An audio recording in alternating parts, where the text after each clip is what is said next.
Back to the coast-to-coast marches and boycotts by illegal immigrants and their supporters. The big question, will it help or hurt the cause? Pedro Sevsek is the main anchorman for NBC's Spanish-language network Telemundo. Pedro, glad you're with us today. Thanks for being here. Thank you.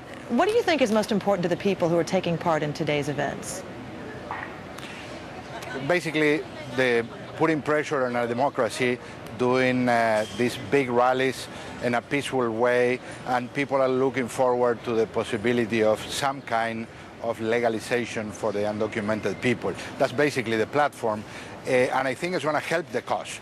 If answering the question that you posed before, I think it's going to help the question, because if the politicians don't pay attention, somebody's going to be in big trouble. Either Democrats or Republicans, the ones that are against this process, will suffer in the next elections. Pedro, 70% of the people watching us and emailing say that illegal immigrants should be arrested at these rallies. How worried are the people there that might happen?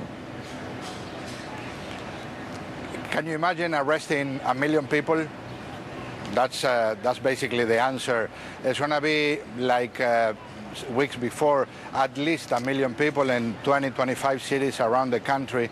And the answer is not arresting them, unless the people that are suggesting that will lend their houses to put those people behind the bars or in the bathrooms until some kind of process is organized to deport them. Can you imagine something like that? It will be ridiculous. It would be pretty significant and obviously difficult to enforce. Where do you see this heading from here?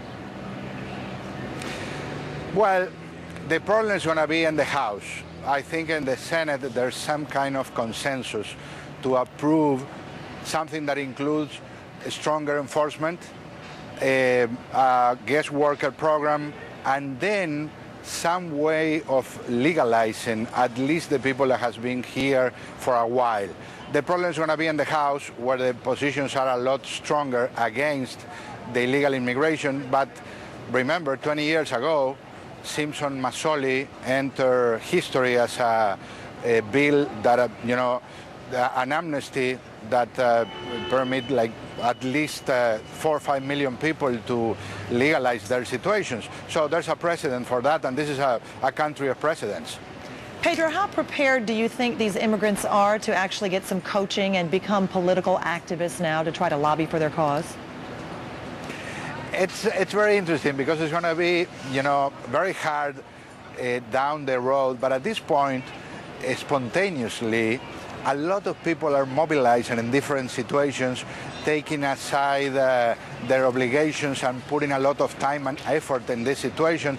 It's the best way to embrace this big country that has, been an open arms country for more than 200 years to every people. Today I listened to our colleague Pat Buchanan from the big tribe of the Navajos, because apparently he was talking like he's the owner of this country. And the reality is, if you take aside the Native Americans, everybody's an immigrant in some way or another. All right, we're going to have to let that be the final word. Telemundo's Pedro Sevsek, glad you were with us today. Thank you. Up next, the first farther